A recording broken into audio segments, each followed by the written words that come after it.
علم إسنا الله عاية سبحانه وتعالى ضيع عين نقط مركا هذا السبب عيد إلهي ويان كلا بعضنا كذلك زينا لكل أمة عملهم بايلة هيدي سياسة كلام أمد والبعمل كذا نوقر حنا يسقى واحد بالله قرحون سقى كم بالله قرحون مركا عيتكم إيش ما يالو waxaynu tilmaamayna markaa wuxuu yahay waa sababta keentay ilaahay subxaanahu wa tacaala wuxuu inoo jideeyey laa ikraaha fi ddiin diinta qasab kama jiro baa la yidhi diinta qasab kama jiro qof kastaaba muctaqadkuu rabo buu rumaynaya waayo qofna qalbigiisa lama qasbi karo إلهي وحليه ولو شاء ربك لجعل الناس أمة واحدة إلهي هدو دون يدد كوردن أمت قدو كردق لها ولا يزالون مختلفين إلا من رحم ربك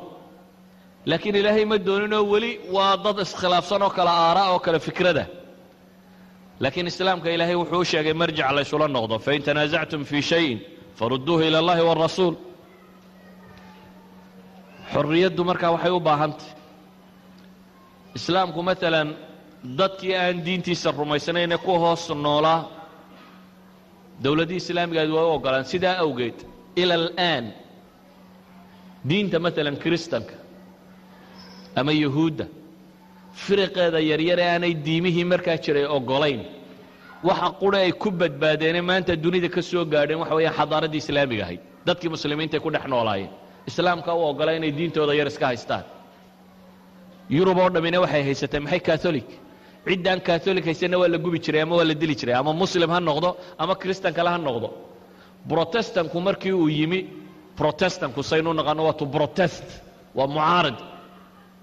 mucaaradada tani waxay keentay in la buriyo qasabkii catholic uu dadka ku waday burintii bay ka dhalatay markaa adyaantan firqan tirada badan le maanta joogay protestanka kala nooca ee ka jira Yurub burintaasay ka dhalatay ilhaadku masaladan la yiraahdo xorriyatu ta'bir xorriyatu ra'yi wa ta'bir la yiraahdo mulxidiinta ugu badan dadkii ka hadashay iyagaana falsafadoodii baana aad u soo hirgeliyay galbeedka marka la joogo iyagoo rabay kiniisadii ilaaheedaba inay ka guuraan iyagu siday warkayeen diin dhammaanteedba inay ka guuraan iyagoo warkayay idan عبورسكي استبداد كاني الحادك عبورسكي استبداد كاني إن حرية دينك كلا لوجا دعوه إسلامكو شريعة دي سمركي اللي قلنا ما يوحويا قضية ما أقولين استبداد ما أقولا قفك عقلي سين لقوم يستنا ما أقولين قفك حرية دينه هذلنا والله أقولا لكن حرية دو إسلامك وحي كو حديثنا شروطها سوى حويان حدود الآخرين ضدك كله حدود دودا هي حدود إلهي سبحانه وتعالى حدود الآخرين بيكو حدا يسنتي أو واحد دونتيس كجمع هاد لي كرتيد وين هذا الوناكسن كو هذا شاه مثلا شريعة حنطة ما أقولا حنطة واقف كلا وحكي شيء شريعة السخرية ما أقولا سخرية واتشاسك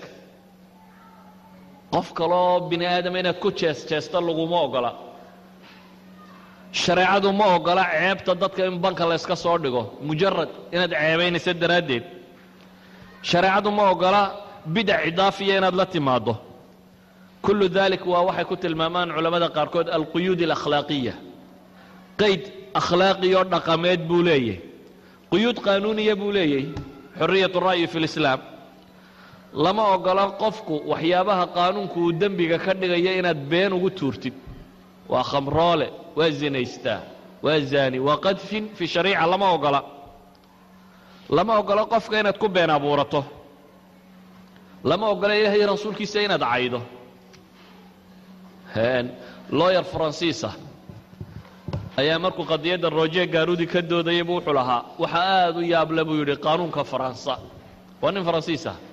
قانونك فرنسي وقل بيدينا إلهينا عايو وحكا شيغو الله هددكم الربيسينا وحكا شيغو قانونك فرنسي وقل قضية دي يهود اللي قبي jeermanina diidan ee igu dambiilaynayna wax ka sheega buu leeyahay kana wuu ogol yahay kana ma ogola buu leeyahay ninka looyarka yani waa qaanuun cajab badan buu leeyahay qaanuunka labadaasina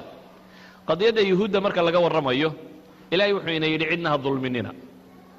horta kow muslim maaha cidda gubtay waa kristan laba iyagaa dembiga geystay saddex iyagaa qiranaya oo le waanu geysanay anigu waxaan uga doodaaba meesha badani ma taallo hadduu isagu gubay oo geystay oo qirsan yahay in lagu maxkamadeeyo isaga xaq u leh oo dadku laayay lagu qaado tirada ay yihiin iyo inta ay yihiin la gubayna allahu aclam anu kama warhayo laakiin waxa isweydiinta lin wuxuu yahay aan isdhinac dhigaynaa in qaanuunu jiiso uu ka hadlo in yuhuudda laga hadla inay mamnuuc tahay ama firqad kaleba xataa hadday kuwaasi noqon lahaayeen muslim la gubay in laga hadlo la yidhaha muslimkaa in la gubay may jirin iyo way jirtay dembiilaad ku noqonaysaa laakiin inaad alle wax ka sheegta dembiile ku noqon maysid waa qaanuun aad u cajab badan leh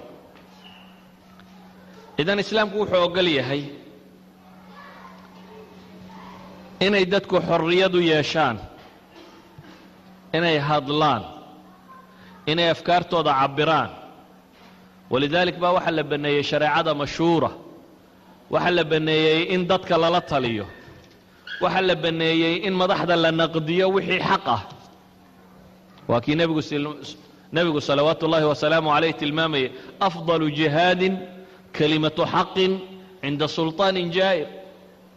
jihaad ba waxa u fiican buu nebigu yidhi kelmad xaq ah oo madax wax dulminaysa horteeda laga yidhaahdo islaamku wuxuu banneeyey alamru bilmacruufi wanahyu can ilmunkar oo aan imanaynin ilaa iyo in dadku ay hadli karaan mooyaane inaad waxa xunna radido waxasanna aad taageertid islaamku wuxuu diidan yahay dulmiga iyo istibdaadka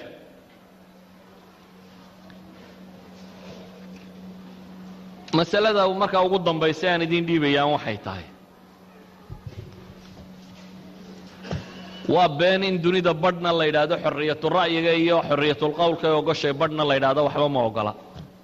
waayo cid wada diidanina ma jirto cid wada ogolina ma jirto laakiin waa kala bursataa waxa si aan weli dunida heshiis ku ahayn maxaa xad u ah eraygaa caamka ah dararka dadka dhibta dadka kale soo gaadhaysa iyo isaa'adaa xad u ah ayaa cumuuman la wada tilmaamaya shareecaduna waa tilmaamaysaa taa waxyaabahan sheegaya o dhammina kaasi ka ratibaya inaad qofka xamataa waa qof kalaad dhibaysaa inaad caydaa waad dhibaysaa inaad gurigiisa boobtaa waa dhibaysaa waa laba xaqoo isku mid a idan shareecada islaamiga ah mumtalikaadka alaabta uu qofku leeyahay iyo hantidiisa ku-xadgudubkeedu iyo sharaftidiisa iyo cirdigiisa iyo dadnimadiisa ku-xadgudubkeedu shareecadu isku siba u taqaanaa walidaalik sida aad u leedahay xorriyadda ah inaad wax lahaato waa xorriyad shareecadu waa ogoshay laakiin dadka inaad boobto oo aad waxooda lahaato lama ogola shareecadu waxay ogoshay waa xorriyad meeshaad doonto inaad martoo socotaa waa xorriyad laakiin laguma ogola nin kale dhulkii iyo beertii iyo gurigii iyo daartii inaad gasho tidhaahdo waa xorriyad shareecadu waxay ku ogoshay markaa waxaad doontee kale inaad rumaysato adiga aakhire lagugu cadaabaya haddaad baadalka rumaysato waxaa lagu ogolaya inaad waxaad doonto ku hadasho laakiin shardigu inuu ahaado inaad dadka kale ku dhibaynin inaad dad kale caqiidadood ama cirdigood sharaftidood diintood maalkood wax kasta inaad dhibaynin maalan qaanuunka reer galbeed qaybo ka midii waxay dembi ka dhigaysaa haddaan iminka meesha dadku ugu badan yahay intaan isdhex taago aan idhaahdo fayr fayr fayr ku qayliyo alxariiq alxariiq oo dadku yaaco oo isjiidho oo ay wax dadka badh wax noqdaan qaanuunku way qabanayaa waayo war aan sax ahayn baan bulshada u yeedho irtibaagkan anigaa riday mushkiladda anaa geystay waxaan idhina waa hadal qaanuunku wuxuu ogolaya galbeedka maanta ka jiraa inuu iqabto sirta dawladda haddaan iska faafiyo waxay dawladdu sir u haysato ninka sirdoonka ama siryahanka ama maamulka dawladda ama ragga waaweyn ee dawladda ka tirsane sirteeda hayaa hadday intay iska soo fadhiistaan un iska hadlaan ama jaraa'idka ay ku qoraan wixii sirta dawladeed oo dhan qaanuunku u qabanaya waa la xidhaya sababtu waa maxay amnigii ummadda khatar geliseen baa la leeyahay nabadgelyadii ummadda ayaa khatar geliseen walidaalika waxaan ku soo koobayaa waxaan uga hadli waayey islaamka oo quri wuxuu yahay arrimo kale dadka madaxooda ka wada guuxaya ay si u haystaan that's why aan inta badan uga hadlay kuwa kale waxa ay sheegayaan haddii aan u gudbo markaa ka islaamka iyo wuxuu ka qaba iyo wuxuu ku xadaynaya waa inaan nusuus badan akhriyaa laakiin sidaa duuduuban baan isaga ku gebagabaynayaa ah shareecadu waxay ogoshahay inaad ku hadasho wixii aad doonayso afkaartaadana aad cabirto ra'yigaaga aad sheegto taladaada aad muujiso maslaxada aad ka hadasho laakiin waa inay ku xadaysnaataa qaanuunka shareecadu taqaanana waa sharciga islaamiga inay ku xadaysnaato oo wixii sharcigu uu reebaya waa madaro waxaynu nidhi qaanuunka galbeedku wuxuu leeyahay darar baa lagu xadaynayaa ka islaamkuna wuu ku xadaynayaa darar laakiin dararka islaamku wuxuu yaqaanaa 5 shay wax allaaliya wixii dhibaa inay mamnuuc yihiin diinta qofka iyo jidhkiisa iyo caqligiisa iyo maalkiisa iyo cirdigiisa iyo sharaftidiisa iyo nasabkiisa wixii wax yeelaya shareecadu waa manhiyun canhu idan wixii hadala ee inta wax yeelaya waa inay manhi noqdaan waa dararkii qaabka shareecadu u xadaysay marka bashariyadu laba hal way isku waafaqsantay sida loo badayay in qofku ra'yigiisa uu yeesho xorna u ahaado sida uu cabirayo waxa kale oo isku waafaqsantay inuu ku xadaysnaado kaasi xuduudda dadka kale oo wixii dadka kale dhib iyo xumo u geysanaya inay reeban yihiin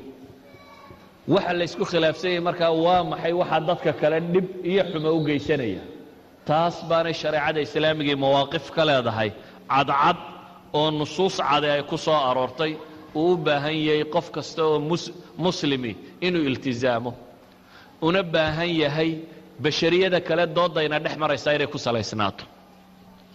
nabi maxamed salawaatu ullaahi wasalaamu calayhi waa la caayey denmark jaraa'idkeediiyo wixii ku saabsanaayo dhamme way caayeen waana taariikh soo jireenoo badan in la caayo nebiga laakiin shareecadu waxay tilmaamaysaa inaanay bannaanayn xaqna aanay u lahayn inay caytabaan xaq waa la siiyey faman shaaa minkum falyu'min waman shaaa minkum falyakfur baa la yidhi ninkii doona ha rumeeyo inuu nebiyey ninkii doonaana yuu rumaynin aakhiru ilaahay la hortegayaa